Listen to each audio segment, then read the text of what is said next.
Hello students, hi, very good morning to you. मैं आपका coach mentor YK Tripathi from YK Tripathi classes Kolkata और हमारा accounts class 11 semester 1 का MCQ का जो सेशन है वो कर रहे हैं। और एमसीक्यू के सेशन में मैंने आपको कहा था कि मैं पार्ट वाइज चैप्टर वाइज आपको सारे एमसीक्यूज कराऊंगा। आपको कुछ भी नहीं करना होगा अपने से, आप सिर्फ ये वीडियो देखो और शांत हो जाओ, ठीक है। तो जो मेरे चैनल पे पहली बार आए हैं, प्लीज़ प्लीज़ प्लीज़ ये चैनल आपका है। वाईकेटीसी एक परिवार है और प्लीज़ परिवार को बढ़ाने के लिए, परिवार में जुड़ने के लिए, परिवार से जुड़ने के लिए आप सभी प्लीज़ चैनल को सब्सक्राइब करें। प्लीज़ आप सब्सक्राइब करिए हमारे चैनल को, ठीक है, क्योंकि आप सब्सक्राइब करते हैं, शेयर करते हैं तो हमारा मोटिवेशन भी डबल हो जाता है और हम काम करते हैं, ठीक है। तो आप सबसे एकदम निवेदन है, पहली बार अभी जो वीडियो को अभी देख रहा है, प्लीज़ अरे बेटा जल्दी सब्सक्राइब करो, फटाफट सब्सक्राइब करो, लेट नहीं। अरे वो देखो सब्सक्राइब बटन है, उसको दबाने का और बेल आइकॉन में ऑल प्रेस कर देने का जल्दी से, ठीक है। इससे क्या होगा, सारा नोटिफिकेशन आपको मिलता रहेगा। मैं जो भी नोटिफिकेशन लेकर आऊंगा आप तक पहुंचेगा, ठीक है। अच्छा, पहली बात तो ये रही, अब ये बात खत्म हो गई। दूसरी बात ये है कि ये जो एमसीक्यूज करा रहा हूँ इसके नोट्स आपको हमारे टेलीग्राम चैनल पर मिल जाएंगे और नीचे आपको डिस्क्रिप्शन बॉक्स में हमारा टेलीग्राम चैनल का लिंक आपको दिया हुआ है। वो टेलीग्राम चैनल का लिंक जा करके आप सर्च करो और सर्च करके क्लिक करके आप टेलीग्राम चैनल में जाओ। अगर आपको लिंक नहीं खुलता है या कोई दिक्कत होती है तो आप प्लीज़ हमसे कांटेक्ट करिए। इन दोनों नंबर में से कोई भी एक नंबर पे कांटेक्ट करिए, इन दोनों नंबर में से कोई भी एक नंबर पे कांटेक्ट करिए। मैं नंबर आपको शो कर देता हूँ, ठीक है। इन दोनों नंबर में से कोई भी एक नंबर पे कांटेक्ट करिए। पहला वाला नंबर मेरा है और दूसरा वाला नंबर मेरे टीममेट का नंबर है, ठीक है।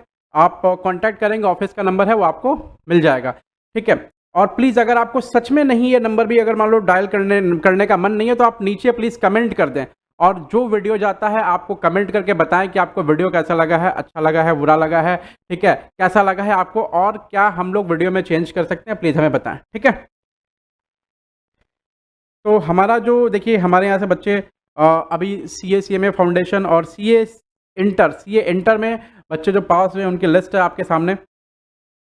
हमारा परिवार एक बड़ा परिवार है, हम लोग यहाँ पर सारे कोर्सेज पढ़ते हैं, ठीक है।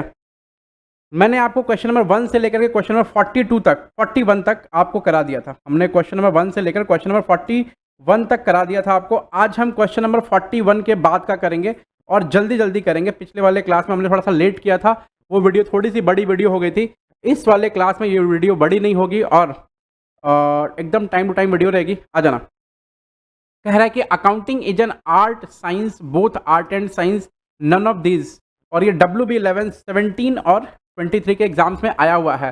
अच्छा, इसका मतलब यह है कि क्या अकाउंटिंग आर्ट है या साइंस है? भैया अकाउंटिंग आर्ट और साइंस दोनों है, अकाउंटिंग आर्ट और साइंस दोनों है, अकाउंटिंग आर्ट और साइंस दोनों है। इसका मतलब है आर्ट और साइंस दोनों में आपको क्या करना है, टिक करना है। आर्ट और साइंस दोनों में आपको क्या करना है, टिक करना है, ठीक है। आइए क्वेश्चन नंबर 43 कह रहा है कि internal users of accounting information क्या क्या होगा। देखो ऑप्शन में क्या क्या है। Internal users of accounting information पहला था गवर्नमेंट, दूसरा था इन्वेस्टर, तीसरा क्रेडिटर, चौथा मैनेजर, ठीक है। पहला गवर्नमेंट, दूसरा इन्वेस्टर, तीसरा मैनेजर। एक सेकंड रुकना।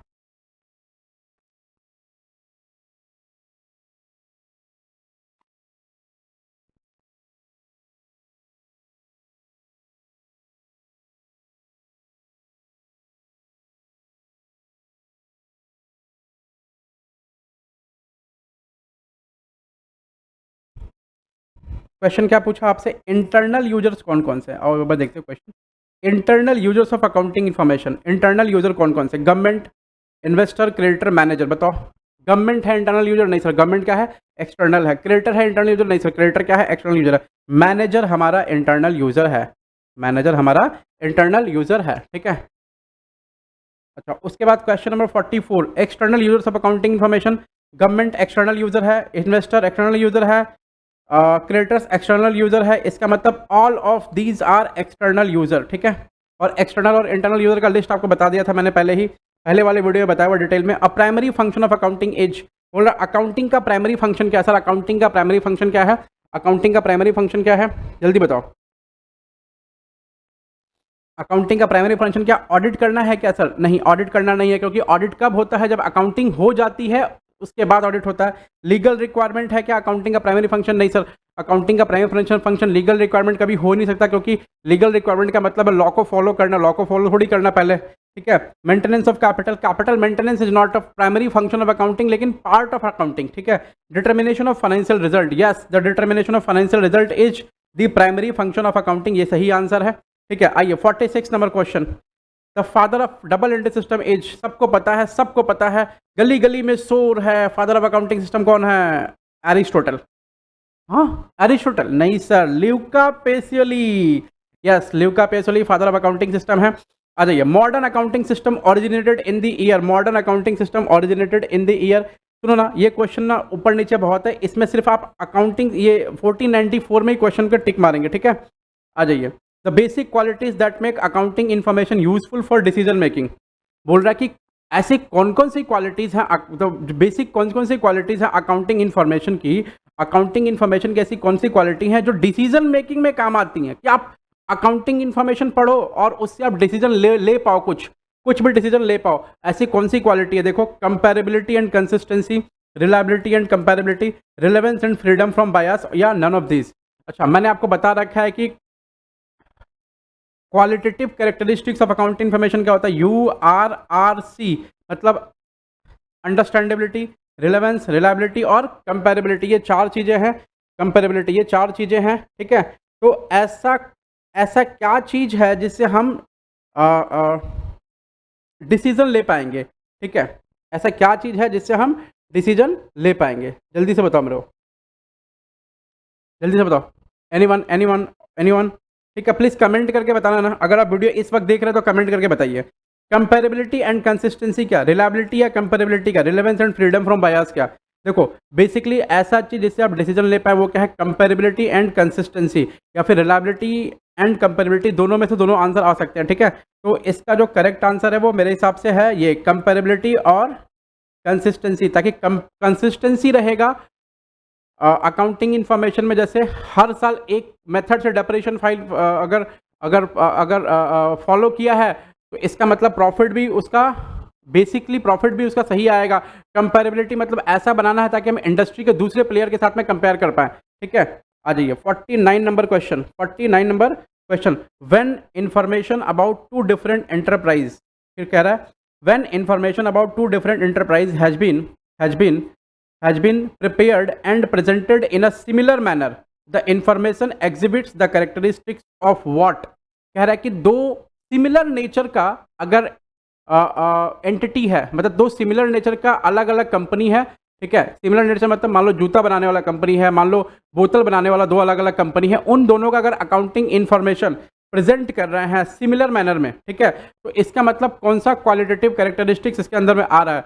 सर इसके अंदर में आ रहा है कौन सा क्वालिटेटिव कैरेक्टरिस्टिक, जल्दी बताओ कौन सा आ रहा है? क्या रिलायबिलिटी आ रहा है? रिलायबिलिटी का मतलब होता है जो डेटा आपने प्रेजेंट किया है वो डेटा रिलायबल है कि नहीं है, जो डेटा आपने प्रेजेंट किया है वो डेटा रिलायबल है कि नहीं है। मतलब रिलायबल का मतलब क्या उस डेटा पे भरोसा किया जा सकता है कि नहीं किया जा सकता है, ये क्वालिटी की बात कर रहा है वो, सर ये क्वालिटी की बात नहीं कर रहा है। वेरिफिएबिलिटी, इसका मतलब है जो डेटा आपने दिया है उस डेटा को वेरीफाई किया जा सकता है कि नहीं किया जा सकता है, उसकी बात कर रहा है। ये बेसिकली क्वेश्चन क्या पूछ रहा है? क्वेश्चन पूछ रहा है कि दो सिमिलर नेचर की कंपनी ए कंपनी बी हैं, उन दोनों का अगर अकाउंटिंग इंफॉर्मेशन प्रिपेयर हुआ है सिमिलर मैनर में तो कौन सा क्वालिटेटिव कैरेक्टरिस्टिक शो कर रहा है, ठीक है। आप उस डेटा से क्या कर सकते हैं दोनों कंपनी के साथ में? सर उस डेटा से ना हम कंपेयर कर सकते हैं, क्या कर सकते हैं? कंपेयर कर सकते हैं। तो कंपेरेबिलिटी जो है ना, ये क्वालिटेटिव कैरेक्टरिस्टिक्स यहां पर शो हो रहा है, तो इसका ऑप्शन होगा नन ऑफ दीज, लेकिन इसमें जो आंसर होगा वो कंपेरेबिलिटी होगा, तो ये आंसर भी आप लिख लो, ठीक है। Now 50 number question, primary function of accounting is, primary function of accounting क्या है? Sir primary function of accounting क्या है? डिटर्मिनेशन ऑफ फाइनेंशियल अकाउंट, की फाइनेंशियल अकाउंट जो है वो किस तरह उसमें रिकॉर्डिंग कैसे हुई है, प्रिपरेशन कैसा हुआ है, ठीक है, प्रॉफिट आ रहा है कि लॉस आ रहा है, बैलेंस शीट एसेट लायबिलिटी का पोजीशन कैसा है, ये देखना है, या फिर ऑडिट देखना है, या फिर मेंटेनेंस ऑफ कैपिटल देखना है, या फिर फुलफिलमेंट ऑफ लीगल रिक्वायरमेंट है? सर सबसे पहला answer determination of financial account, determination of financial account हमारा प्राइमरी फंक्शन है अकाउंटिंग का। Now 51 number question, accounting does not consider, accounting क्या कंसीडर नहीं करता है? अकाउंटिंग पर्सनल जजमेंट कंसीडर नहीं करता है, sir accounting personal judgement consider करता है, ठीक है। अकाउंटिंग वैल्यूलेस एसेट को कंसीडर नहीं करता है, सर अकाउंटिंग वैल्यूलेस एसेट को भी कंसीडर करता है, नॉमिनल वैल्यू पर रिकॉर्ड करता है। कन्वेंशन ऑफ मर्टिलिटी कंसीडर नहीं करता है क्या, सर करता है। बोल रहा है कि अकाउंटिंग जो है, अकाउंटिंग करते समय क्या पर्सनल जजमेंट कंसीडर किया जाता है, यस पर्सनल जजमेंट कंसीडर किया जाता है। वैल्यूलेस एसेट कंसीडर किया जाता है, यस कंसीडर किया जाता है। कन्वेंशन ऑफ मर्टिलिटी यानी मर्टिलिटी कंसीडर किया जाता है कि नहीं किया जाता है, हाँ किया जाता है। तो क्या कंसीडर नहीं होता है, sir change in price level of fix asset, याद है आपको, change in price level of fixed asset, यानी फिक्स्ड एसेट के प्राइस लेवल में कोई चेंज हो रहा है वो कंसीडर नहीं होता है, मतलब इन्फ्लेशन इफेक्ट इसको बोलते हैं, इन्फ्लेशन कंसीडर नहीं करता है। और ये है क्या, बेसिकली लिमिटेशन है, क्या है, लिमिटेशन, लिमिटेशन, ये क्या है, लिमिटेशन ऑफ अकाउंटिंग है, लिमिटेशन ऑफ अकाउंटिंग है, ये लिमिटेशन ऑफ अकाउंटिंग है, ठीक है। उसके बाद क्वेश्चन नंबर 52, क्वेश्चन नंबर 52 में आ जाना, transaction means only giving of benefit, फिर से कह रहा हूँ, transaction means only giving of benefit, only taking of benefit, both giving and taking of benefit, neither giving nor taking of benefit. इसका मतलब transaction का मतलब लेन देन होता है, लेन देन मतलब पैसा वहां जाना और वहां से कुछ सर्विस या गुड्स आना, इसका मतलब giving and taking benefit both होता है, giving and taking benefit both होता है, ठीक है। ये क्वेश्चन भी आप देख लो फटाफट फटाफट। उसके बाद नेक्स्ट आते हैं question number 53, question number 53, the nature of capital is, capital का नेचर क्या है, कैपिटल क्या एसेट है, क्या लायबिलिटी है, क्या इनकम है, क्या एक्सपेंस है। सुनो ना, कैपिटल ना का कोई नेचर नहीं है, कैपिटल इक्विटी होता है, फिर से मैं बता रहा हूँ, कैपिटल इक्विटी होता है और कैपिटल को ओनर का फंड बोलते हैं। ये क्वेश्चन जो है थोड़ा सा गलत भी है, थोड़ा सा सही भी है, ओनर्स का फंड बोलते हैं, लेकिन एक हमारे बीच में ना कॉन्सेप्ट है जिसका नाम है entity concept, entity concept, entity concept के अनुसार कैपिटल को वो लायबिलिटी मानता है, एंटिटी कॉन्सेप्ट के अनुसार कैपिटल को लायबिलिटी मानता है और ड्राइंग्स को एसेट मानता है, ड्राइंग्स को एसेट मानता है, ड्राइंग्स को एसेट मानता है, ठीक है। कैपिटल को लायबिलिटी और ड्राइंग्स को एसेट मानता है। तो फिर से कह रहा हूँ, ना कैपिटल लायबिलिटी है और ना ही कैपिटल एसेट है, कैपिटल क्या है, ओनर का फंड है, लेकिन एंटिटी कॉन्सेप्ट के अनुसार कैपिटल को लायबिलिटी माना जाता है और ड्राइंग्स को एसेट माना जाता है। मैं थोड़ा ठीक से लिख देता हूँ, कैपिटल को लायबिलिटी माना जाता है और ड्राइंग्स को एसेट माना जाता है एंटिटी कॉन्सेप्ट के अनुसार, एंटिटी कॉन्सेप्ट के अनुसार। थोड़ा मैं ठीक से लिखता हूँ ताकि आपको और ज़्यादा समझ में आ जाए। कैपिटल, लायबिलिटी और ड्राइंग्स एसेट, ठीक है। कैपिटल, लायबिलिटी और ड्राइंग्स एसेट किस कॉन्सेप्ट के अनुसार है, एंटिटी कॉन्सेप्ट का। तो कोई सवाल है मैं टाइम लूँगा, ठीक है, चिंता ना करो, कोई सवाल है मैं टाइम जरूर लूँगा। अच्छा, उसके बाद आना question number 54, drawings are actually reduction of capital है, इंक्रीज इन कैपिटल है, इंक्रीज इन एक्सपेंसेस है, या फिर नो इफेक्ट ऑन कैपिटल है। सुनो जरा, यहाँ डी नंबर मैं यहीं लिख देता हूँ, डी नंबर क्या था, नो इफेक्ट ऑन कैपिटल ना, no effect on capital, no effect on capital, ये है रिडक्शन ऑफ कैपिटल। अच्छा, ड्राइंग्स मतलब क्या होता है, जैसे आप गुड्स को पर्सनल यूज़ के लिए निकालते हैं, तो आपने ना कैपिटल बिजनेस में लगाया 1,00,000 रुपया और उसमें से पर्सनल यूज़ के लिए निकाल लिया 20,000 रुपया बिजनेस से, तो घर से लगाया और घर में लेके चले गए, इसका मतलब अब कैपिटल कितनी बची आपकी, 80,000 रुपया, इसी को कहते हैं ड्राइंग्स। तो ड्राइंग से कैपिटल क्या होता है, कम होता है, ड्राइंग से कैपिटल क्या होता है बेटा, कम होता है, याद रहेगा ये चीज़। आगे बढ़ते हैं, ड्राइंग से कैपिटल क्या होता है, कम होता है, reduction of capital. Question number 55, purchase of, sorry, return inwards और एक्चुअली, रिटर्न इनवर्ड को क्या बोलते हैं, रिटर्न इनवर्ड को बोलते हैं, रिटर्न इनवर्ड को बोलते हैं कौन सा, सेल्स रिटर्न, सेल्स रिटर्न। और रिटर्न आउटवर्ड को क्या बोलते हैं, परचेज रिटर्न। तो सेल्स हमेशा क्या होता है, देखो सेल्स हमेशा क्रेडिट, तो सेल्स रिटर्न हमेशा क्या होगा, डेबिट। वैसे ही परचेज हमेशा क्या होता है, डेबिट, तो परचेज रिटर्न हमेशा क्या होगा, क्रेडिट, ठीक है। तो यहाँ पूछा रिटर्न इनवर्ड एक्चुअली क्या है, परचेज रिटर्न है, सेल्स रिटर्न है, परचेज ऑफ गुड्स है, मटेरियल कंज्यूम्ड है, ये है वो है, क्या है ये, तो आपको यहाँ मैंने सब कुछ बता दिया, ठीक है। परचेज रिटर्न मतलब क्या होगा, रिटर्न इनवर्ड पूछ रहा है, रिटर्न इनवर्ड मतलब हमारे पास बाहर से होके रिटर्न अंदर की तरफ आएगा, और अंदर की तरफ कब आएगा, जब हमने बाहर की तरफ भेजा होगा, बाहर की तरफ कब भेजा होगा, जब हमने सेल किया होगा। तो इसका मतलब ये कौन सा रिटर्न है, सेल्स रिटर्न है, ये कौन सा रिटर्न है, सेल्स रिटर्न है, ठीक है, सेल्स रिटर्न। आ जाओ next question number 56, return outward actually कौन सा होगा, रिटर्न आउटवर्ड परचेज रिटर्न है, फटाफट आ जाओ।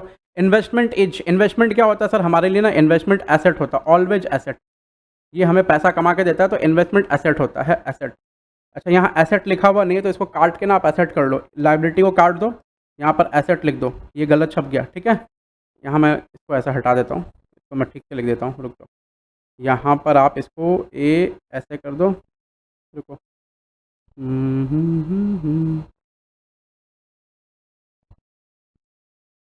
ये है asset,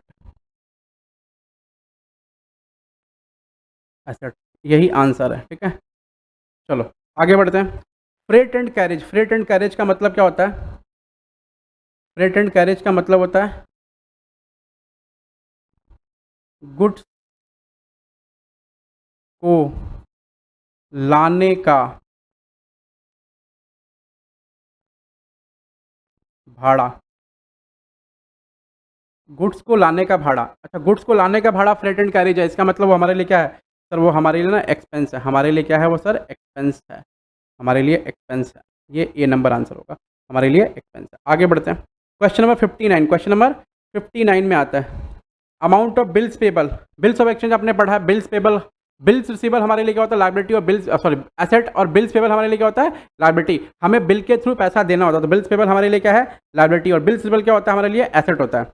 next question 60 number, amount of bills receivable हमारे लिए क्या है, एसेट है सर, तो यहाँ भी गलती वो छप गया है, तो इसको मैं यहाँ से कॉपी करता हूँ, वहीं पेस्ट कर देता हूँ, ये वाला चीज़ भी वो गलती छप गया, बच्चा लोग ठीक कर लेना, तो प्लीज़ ठीक कर लेना, मैं इसको बाद में ठीक कर दूंगा, अभी आप इसको ठीक कर लेना, ठीक है, ये एसेट है और यही आंसर है। 61 बोला if trade discount is given the price of goods will, अगर ट्रेड डिस्काउंट हम देंगे तो गुड्स का प्राइस क्या होगा, इंक्रीज होगा, डिक्रीज होगा, रिमेन्स द सेम, फ्लक्चुएट करेगा।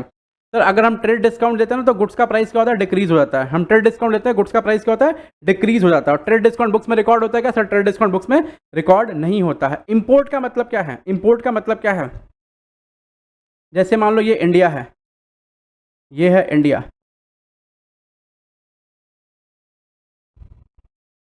मेरे को इंडिया बनाने नहीं आ रहा है, इंडिया है, इंडिया में फॉरेन से गुड्स आया, फॉरेन से, फॉरेन से गुड्स आया, इंडिया में यूएसए से गुड्स आया, यूएसए से, इसको कहेंगे क्या, इंपोर्ट, मतलब परचेज फ्रॉम अब्रोड, ये वाला आंसर होगा, परचेज फ्रॉम अब्रोड, यानी फॉरेन से परचेज किया उसको कहेंगे इंपोर्ट, ठीक है।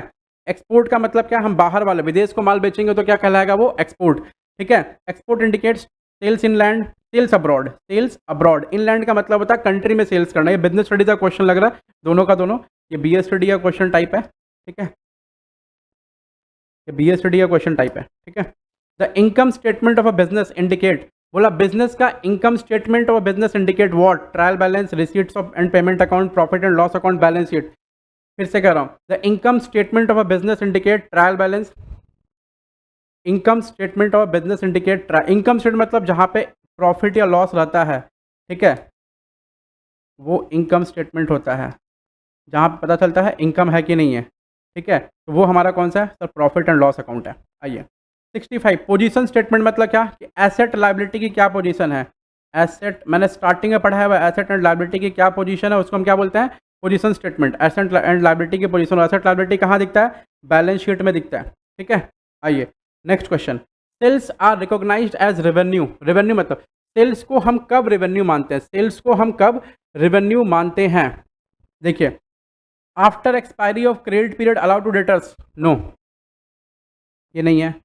उसके बाद at the point of sale और सर्विस ऑफ सेल और परफॉर्मेंस ऑफ सर्विस, बोला जिस समय सर्विस दे रहे हैं या फिर जिस समय गुड्स को डिलीवर कर रहे हैं उसमें, उस समय माने क्या, नहीं उस समय भी नहीं मानते, ठीक है, उस समय तो ऑलरेडी ट्रांजैक्शन हो गया होता है।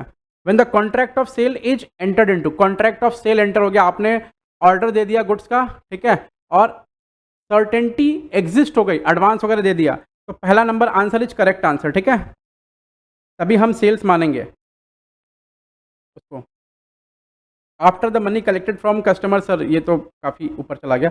67 number question, nature of accrued income is, accrued income का मतलब क्या होता है, ठीक है, अक्रूड इनकम का मतलब लिखो, लिखो अक्रूड इनकम का मतलब कमा लिए हैं, कमा लिए हैं, यहाँ पर थोड़ा मैं ठीक से लिख देता हूँ, कमा लिए हैं, लिए हैं पर मिला नहीं है, नहीं है, तो ये क्या कहलाएगा, मेरा एसेट, मेरा एसेट। इसका मतलब क्या है भैया, अक्रूड इनकम मतलब पैसा कमा लिए हैं, मिलना नहीं है यानी मिलने वाला है, रिसीवेबल है, ये रिसीवेबल है, मिला नहीं है मिलने वाला है मतलब रिसीवेबल है, रिसीवेबल है, ये हमारे लिए क्या कहलाएगा, एसेट, रिसीवेबल है मतलब हमारे लिए क्या कहलाएगा, asset. Coal mine as, coal mine हमारे लिए क्या है, कोल माइन एक तरह का वेस्टिंग एसेट होता है ना। बात करते हैं वेस्टिंग एसेट क्या होता है। वेस्टिंग एसेट का मतलब होता है, लिख लो, वहीं मैं लिखवा देता हूँ, those assets, assets value of which exhaust, खत्म होता है, एग्जॉस्ट,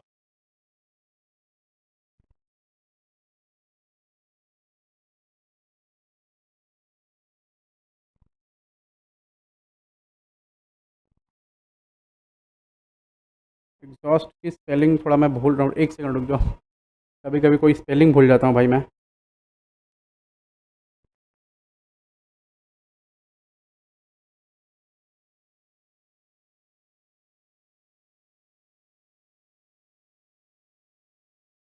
ई एक्स एच है ना, ई एक्स एच, वही बोल रहा हूँ, ई एक्स मेरे को ठीक नहीं लग रहा था स्पेलिंग, ये E X H A U S T, A U S T, exhaust, after use. जिस एसेट का वैल्यू एग्जॉस्ट होता है, मतलब जैसे माइन है, मैं एग्जांपल में लिख देता हूँ, माइंस माने खान, क्वेरी,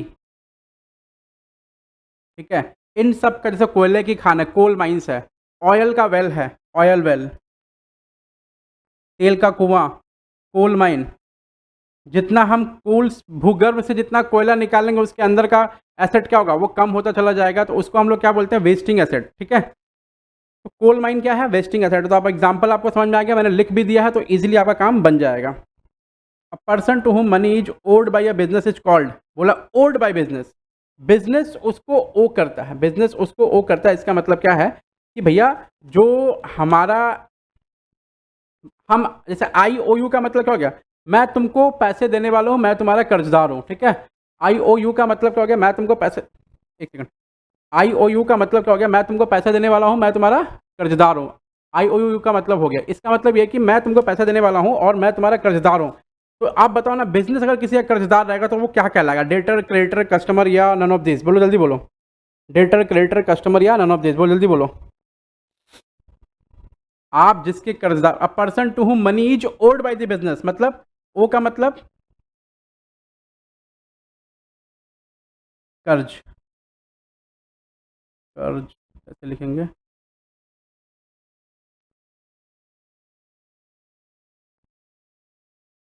कर्ज, ठीक है, ड्यू, इसका मतलब क्रेडिटर क्या है हमारा,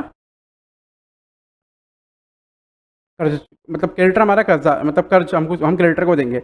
Ravi is a furniture dealer, बोला रवि एक फर्नीचर डीलर है, Ravi is a furniture dealer, which one of the following transactions are not be recorded in his books. बोला रवि एक फर्नीचर डीलर, मतलब रवि का बिजनेस है फर्नीचर को खरीदना और बेचना, उसका बिजनेस है, उसका गुड्स क्या है, फर्नीचर है। बोला कौन सा ट्रांजैक्शन उसके बुक्स में रिकॉर्ड नहीं होगा, देखो कौन सा ट्रांजैक्शन रिकॉर्ड नहीं होगा, परचेज ऑफ टिम्बर फॉर ₹10,000, लकड़ी खरीदा, रेस्ट रिकॉर्ड होगा, ठीक है। सोफा सेट 20,000 खरीदा, taken from business and use for private purpose, दुकान से सोफा सेट ले आके घर में यूज़ किया, इसका मतलब क्या है, उसका ड्राइंग्स है, वो यूज़ होगा, वो भी रिकॉर्ड होगा। Sale of furniture use for his household purpose for ₹2,000। अच्छा, एक फर्नीचर है, एक फर्नीचर है जिसको वो यूज़ करता है हाउस होल्ड पर्पज़ के लिए, उसको बेच दिया। जिसको वो यूज़ करता है हाउस होल्ड पर्पज़ के लिए, उसको बेच दिया। अच्छा, उसके बाद बोला dining table of 15,000 given to his friend as gift. बोला गिफ्ट को 15,000 गिफ्ट को बोलना, फ्रेंड को 15,000 का डाइनिंग टेबल गिफ्ट किया। ठीक है, इतना सारा ऑप्शंस दिया आपको। अब मेरे को बताओ ना, इन सब में से कौन सा ट्रांजैक्शन है जो बिज़नेस में रिकॉर्ड नहीं होगा उसके? मैं आपको एग्जांपल दूं, जैसे मान लो आपके पास में, जैसे मान लो आपके पास में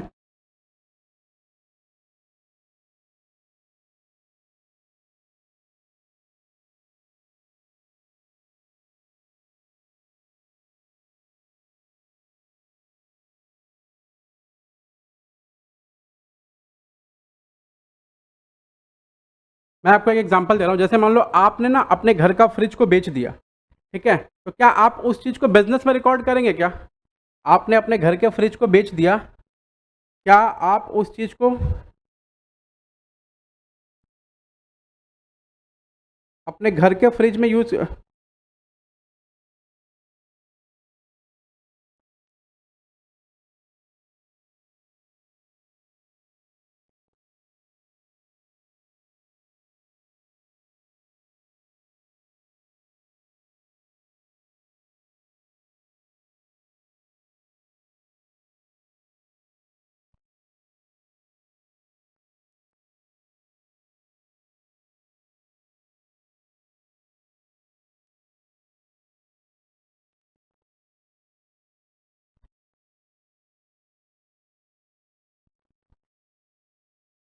आपने घर का फ्रिज को बेच दिया, ठीक है? फिर से करो, आपने घर का फ्रिज को बेच दिया, ठीक है? तो क्या आप उसको बिज़नेस में रिकॉर्ड करेंगे क्या?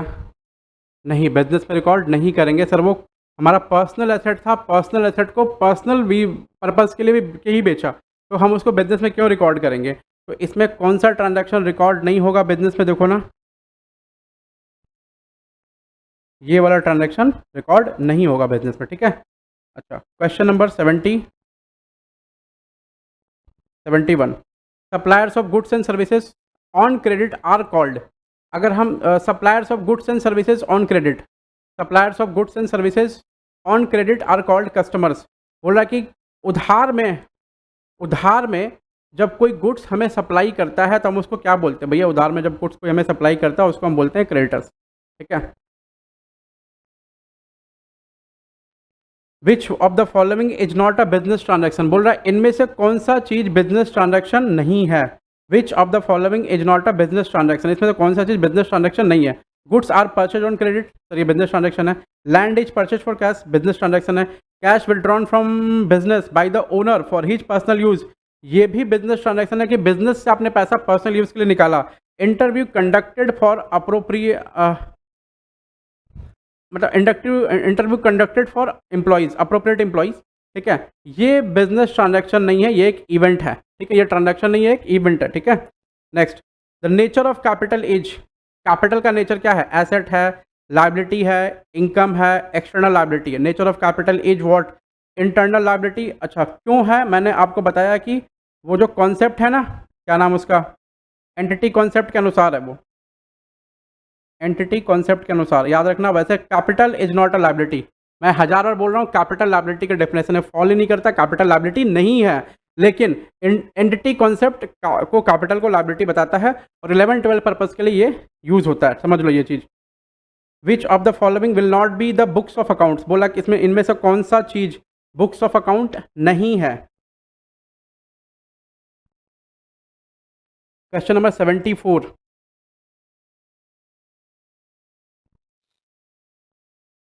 Cell of goods which will not be, यहाँ ना एक लाइन छूट गया, will not be recorded, will not be recorded. Which of the following will not be recorded in the books of account होगा, in the books of account, ठीक है?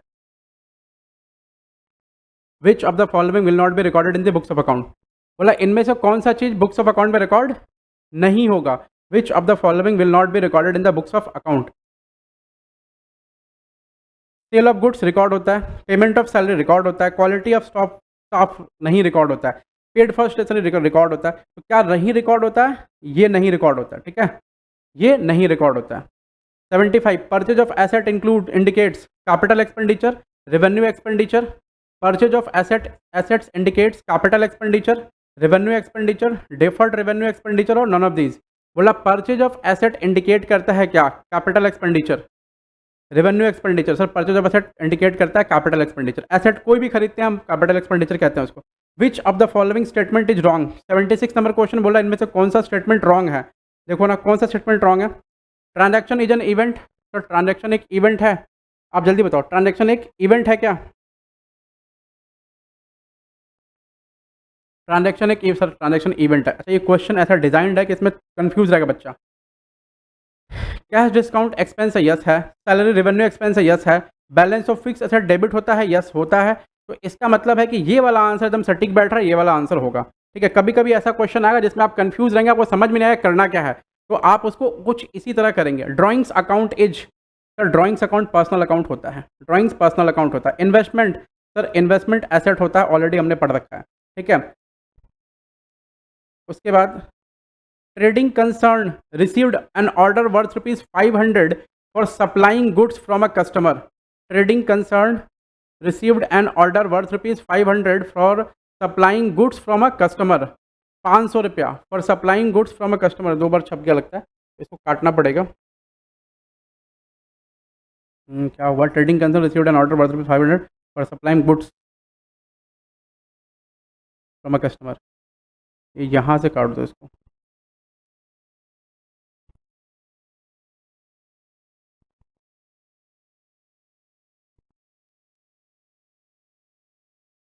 यहाँ से काट दो। तो ये क्या है? एक इवेंट है, एक ट्रांजैक्शन है। Event as well as transaction है, नन ऑफ दीज। देखो ना, ऑर्डर रिसीव किया 500 रुपये का, 500 रुपया रिसीव नहीं किया। ऑर्डर रिसीव किया है 500 रुपये का, 500 रुपया रिसीव नहीं किया है। इसका मतलब क्या है? ऑर्डर को रिसीव करना is what? Sir it's an event.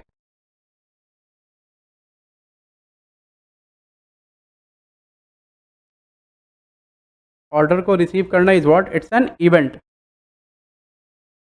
Answer होगा ये वाला। ठीक है, which of the following is a capital expenditure? Which of the following is a capital expenditure? बोला कि इसमें से कौन सा चीज़ capital expenditure? Which of the following is a capital expenditure? इनमें से कौन सा चीज़ कैपिटल एक्सपेंडिचर है? इसमें से कौन सा चीज़ कैपिटल एक्सपेंडिचर है? Which of the following is a capital expenditure? इसमें से कौन सा चीज़ कैपिटल एक्सपेंडिचर है? देखो, अगर हम कोई भी एसेट, कोई भी,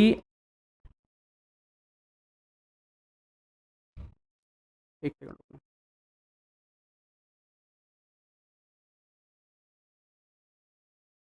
कोई भी एसेट को बनाने के लिए खर्च करते हैं,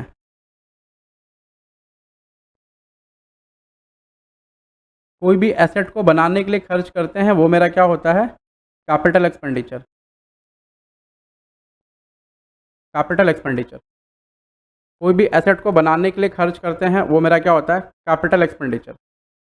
कोई भी एसेट को बनाने के लिए खर्च करते हैं, वो मेरा क्या होता है? Capital expenditure.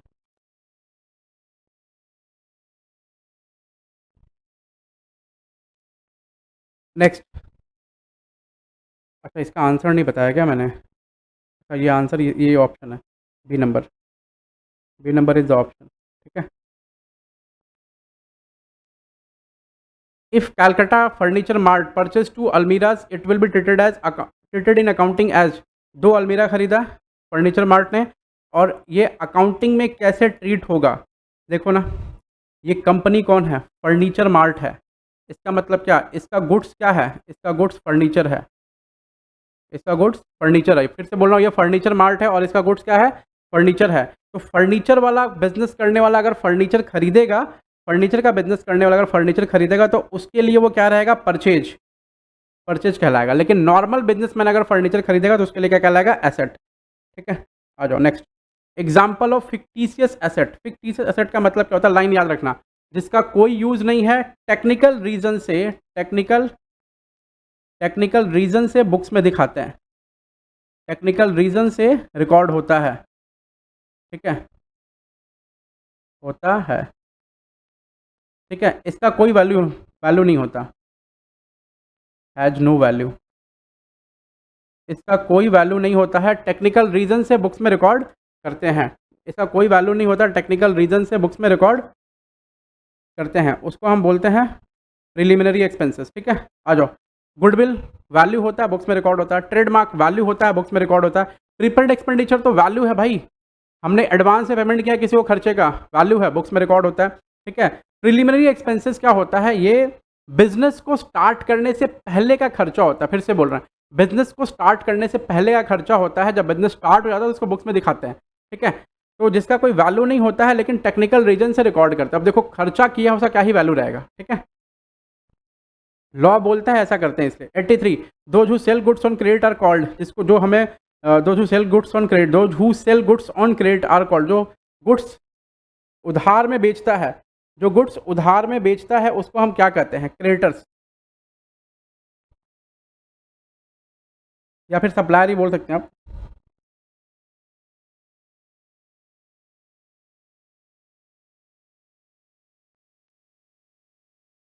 इसका देखो, अगर ये क्वेश्चन ऐसे पूछता those whom we sell goods on credit, तो इसका आंसर होता है डेटर्स। ठीक है, capital expenditure is included in, बोला कैपिटल एक्सपेंडिचर मतलब एसेट्स। एसेट्स कहाँ इंक्लूड होता है, एसेट्स कहाँ इंक्लूड होता है, एसेट्स इंक्लूड होता है बैलेंस शीट में। ठीक है, नेक्स्ट। ट्रांजैक्शन क्या है, इवेंट है, फैक्ट है, प्लेन अग्रीमेंट है, ओनली मॉनेटरी अग्रीमेंट है। ट्रांजैक्शन क्या है, मॉनेटरी इवेंट है। ट्रांजैक्शन क्या है, मॉनेटरी इवेंट है। 86 number question, person who owes money to a business against sale of goods is known as. Okay, हमने किसी को गुड्स बेचा and that person owes money to business, owes money to business, वो हमारे लिए क्या होगा, debtor. Next 87, person to whom a business unit owes money against purchase of goods is known as। a person to whom a business unit owes money against purchase of goods is known as, a person to whom a business unit owes money against purchase of goods is known as creditor। Sale means revenue generated from sale of what. Sales का मतलब क्या होता है, sales का मतलब क्या चीज बेचेंगे तो हम सेल में रिकॉर्ड करेंगे। सर गुड्स बेचेंगे तो सेल में रिकॉर्ड करेंगे, ऐसा। तो गुड्स फॉर रीसेल, जो गुड्स हम खरीदेंगे बेचने के लिए उसी को हम क्या करेंगे, सेल में रिकॉर्ड करेंगे। ठीक है, अगर कोई गुड्स खरीद रहे हैं यूज करने के लिए तो वो एसेट में रिकॉर्ड होगा। ठीक है, रीसेल के लिए खरीद रहे हैं तो ही हम उसको सेल्स में रिकॉर्ड, अगर गुड्स हम खरीद रहे हैं रीसेल के लिए तो उसको परचेज में रिकॉर्ड करेंगे और वो गुड्स बिकेगा तो सेल में रिकॉर्ड होगा। ठीक है, purchase means buying of goods for resale. देखो दोनों क्वेश्चन का आंसर दे दिया। Current liability includes, current liability में क्या क्या आता है, creditors, bills payable, bank OD, ये सब का सब। Which of the following is a capital expenditure, फिर से बोल रहा है, कैपिटल एक्सपेंडिचर का मतलब क्या होता है, एसेट। एसेट में क्या आएगा, installation charges of machinery, B number.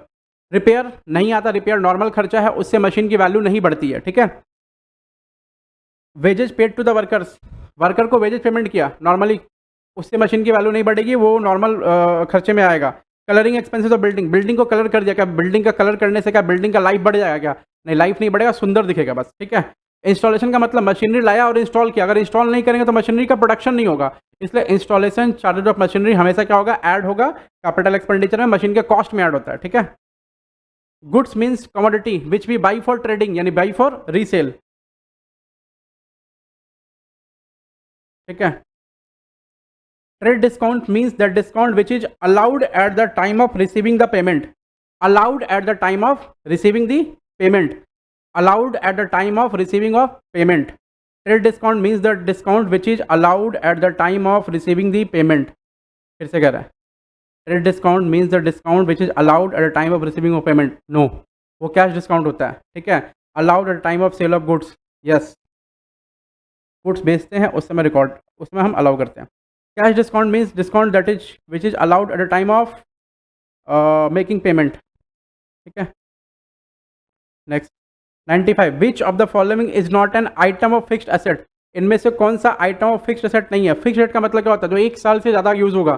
ठीक है, स्टॉक एंड ट्रेड, ये एक साल में बिक जाता है, ये करंट एसेट है। सन्डी डेटर्स, एक साल में पैसा दे देता है, एक साल के अंदर, ये करंट एसेट है। प्रीपेड एक्सपेंसेस, 2 महीना 1 महीना 2 महीना का हम एक्स्ट्रा पेमेंट करते हैं, वो प्रीपेड एक्सपेंस हो गया। मशीनरी, ये फिक्स्ड एसेट है, लॉन्ग टर्म पे यूज होता है, एक साल से ज़्यादा यूज होता है, मशीनरी हमारा क्या fix asset. Tangible asset do not include what, patent, motor car, machinery, building. Tangible का मतलब इसको टच किया सके, तो पेटेंट मतलब क्या होता है, राइट्स।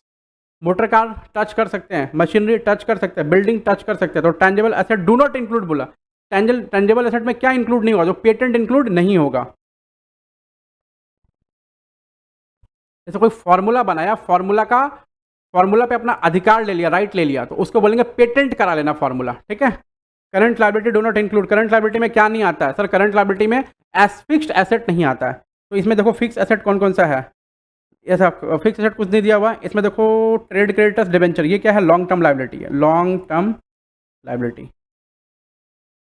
तो क्या नहीं आएगा, डिबेंचर्स नहीं आएगा। ये डिबेंचर्स क्या होता है sir, debentures private limited public limited company issue करती है for taking loan from public, for taking loan from public, इसको डिबेंचर्स बोलते हैं। 98 out of the following asset which one is not an intangible asset, बोला इनमें से कौन सा इनटेंजेबल एसेट नहीं है। फिर से कह रहा हूँ, इसमें से कौन सा इनटेंजेबल एसेट नहीं है, इनमें से कौन सा इनटेंजेबल एसेट नहीं है।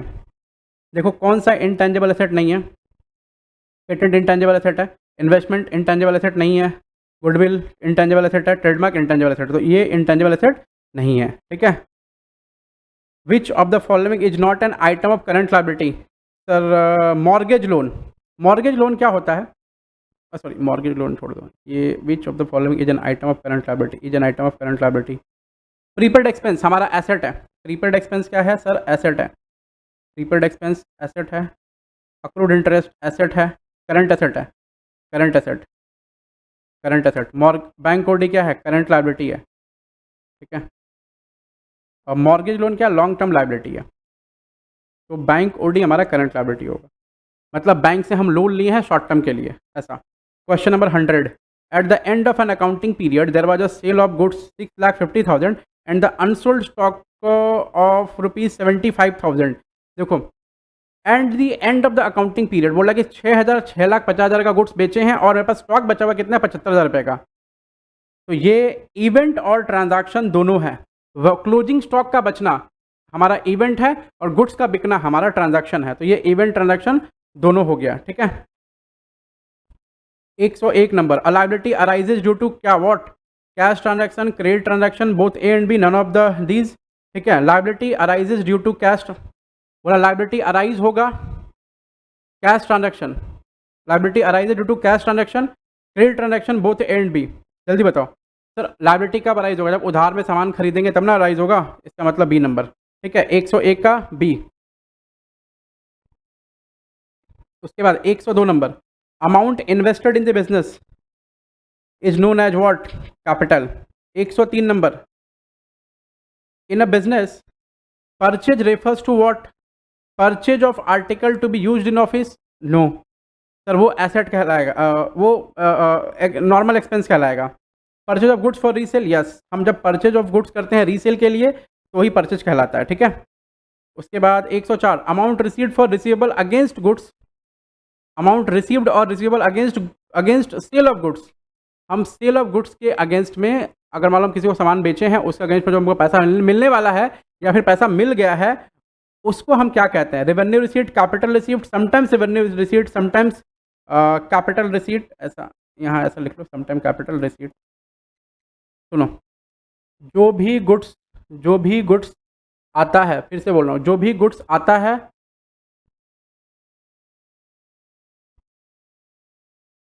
बिकता है, उस पर होने वाला खर्चा को हम कहते हैं रेवेन्यू, उसमें उससे मिलने वाला पैसा को बोलते हैं रेवेन्यू रिसीप्ट, ठीक है। Current asset do not include, current asset में क्या नहीं आता है, शॉर्ट टर्म इन्वेस्टमेंट को नहीं लिखते हैं, ठीक है। Trade discount allowed, 106 number question,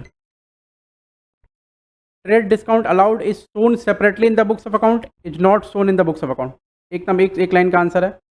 goods used from stock of the business for the business purpose are treated as, ये क्वेश्चन थोड़ा सा ना गलत छप गया है, ये लाइन छोड़ दो, ये क्वेश्चन थोड़ा सा गलत छप गया, इसको छोड़ दो एक बार। हाँ, इस क्वेश्चन का मतलब क्या बोलता है मैं बता देता हूँ, ठीक है। इस क्वेश्चन का मतलब ये है कि अगर आप गुड्स बिजनेस पर्पज़ के लिए यूज़ करते हैं, बिजनेस का गुड्स बिजनेस पर्पज़ के लिए, तो वो क्या है, भैया बिजनेस का गुड्स अगर बिजनेस पर्पज के लिए यूज़ करेंगे तो वो हमारा इन्वेंट्री है, और इन्वेंट्री हम बेच रहे हैं तो वो हमारे लिए क्या होगा, इनकम होगा या एक्सपेंडिचर होगा, ठीक है, ऐसा। लेकिन अगर बिजनेस का गुड्स पर्सनल पर्पज के लिए यूज़ करें तो ड्राइंग्स होगा। इस क्वेश्चन का मतलब ये क्वेश्चन थोड़ा गलत छप गया, ठीक है। लाइफ स्टॉक का मतलब क्या होता है, एनिमल्स, तो एनिमल्स को बोलते हैं life stock. Tangible asset include, tangible asset include मतलब tangible asset, tangible asset include का मतलब क्या होता है, टेंजेबल एसेट इंक्लूड का मतलब क्या होता है, टेंजेबल एसेट ऐसा कौन सा एसेट है जिसको टच कर सकते हैं और उसमें क्या इंक्लूडेड है। सर देखो, कैश टच कर सकते हैं, पेटेंट नहीं टच कर सकते, फॉर्मूला आपने बनाया उसका कॉपीराइट लिया है तो वो पेटेंट हो गया। स्टॉक टच कर सकते हैं, गुडविल टच कर सकते हैं, ठीक है। तो टेंजेबल एसेट इंक्लूड्स स्टॉक लिखेंगे यहाँ पे, कैश नहीं होना चाहिए था, ठीक है, ये क्योंकि दोनों ही सही आंसर है, तो जो सटीक थोड़ा सही आंसर रहेगा उसको मार देंगे। विच of the following is an intangible asset, इनमें से क्या इनटेंजेबल एसेट है, ट्रेडमार्क, लैंड, स्टॉक, मशीनरी। तो सर ट्रेडमार्क इसमें इनटेंजेबल एसेट है, तो ट्रेडमार्क पे आप टिक मार देंगे, ट्रेडमार्क इनटेंजेबल एसेट है, ठीक है। उसके बाद वेस्टिंग एसेट किसको बोलते हैं, सर ऑयल वेल्स, एग्जांपल दिया था मैंने आपको थोड़ी देर पहले। 112 number, which of the following is a capital expenditure, इनमें से क्या कैपिटल एक्सपेंडिचर है, तो ये दो बार पढ़ चुके हैं आप, wages installed, wages paid for installation of machinery.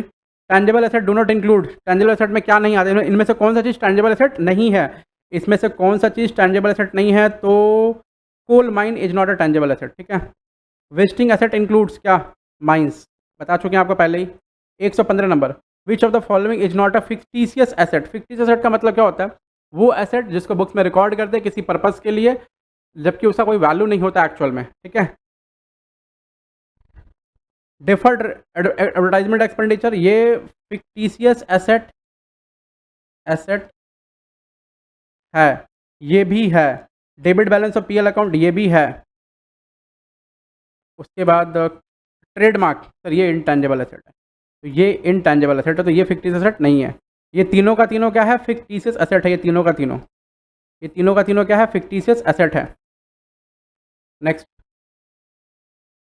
A firm spend 30,000 on advertisement, बोला एक फर्म है जिसने 30,000 रुपया एडवर्टाइजमेंट पे खर्चा किया। For introducing new product in the market, बोला एक नया प्रोडक्ट को मार्केट में लेकर के आया वो लोग, ठीक है। फिर बोल रहा है and it is expected that the benefit of this advertisement will be available for 5 accounting year, बोला इसका बेनिफिट 5 अकाउंटिंग ईयर तक होगा। At the beginning of the third year the amount of deferred advertisement expenditure will be what, सुनो ना, जैसे मान लो ये है नंबर लाइन, ये है ईयर 1, ये है ईयर 2, ईयर 3, ईयर 4 और ये है ईयर 5, ये सबका एंड है, एंड ऑफ ईयर 1 2 3 4 5। अगर आपने ना कोई खर्चा यहाँ पर किया है 30,000 रुपया, ठीक है, यहाँ पर ये बिगनिंग है 30,000 रुपया, तो बोला 5 साल तक वो खर्चे का बेनिफिट आपको मिलेगा, तो वो 5 साल तक उस खर्चे को पीएल में दिखा सकते हो। डिवाइड बाई 5 करिए, कितना आ रहा है, 6,000 रुपया। तो पहले साल के एंड में 6,000 दिखाया, दूसरे साल के एंड में 6,000 दिखाया, ठीक है। तीसरे साल के एंड में दिखाने का बात ही नहीं, वो पूछ रहा beginning of the third year, तो थर्ड ईयर का बिगिनिंग मतलब क्या, सेकंड ईयर का एंड, थर्ड ईयर का बिगिनिंग, सेकंड ईयर का एंड और थर्ड ईयर का बिगिनिंग। इसका मतलब है 12,000 खर्चा हो गया, तो 30 में से 12 गया, कितना बचा, 30 में से 12 गया, बचा 18,000। तो पूछ रहा थर्ड ईयर के बिगिनिंग में अमाउंट ऑफ डेफर्ड एक्सपेंडिचर का वैल्यू कितना होगा, तो वो होगा 18,000 रुपया। आंसर इसका इंपॉर्टेंट क्वेश्चन है, important. The discount for which no entry is pass in the books of account is called trade discount, simple trade discount. 118 number, which of the following liabilities are payable after a long period of time, current liability, contingent liability, non current liability, all of these। बोला इनमें से कौन सा liability है after a long period of time के बाद में payable होता है। सर नॉन करंट लाइबिलिटी जो होता है वो लॉन्ग पीरियड के बाद पेबल होता है, ठीक है। तो बच्चों लोग हमारा क्लास यही खत्म होता है, ठीक है। और ये जो इसके बाद एक नंबर क्वेश्चन ऑफ प्रैक्टिस है वो आप बाद में घर में कर लेना, आंसर आपको मिल जाएगा हमारे टेलीग्राम चैनल के अंदर में, ठीक है।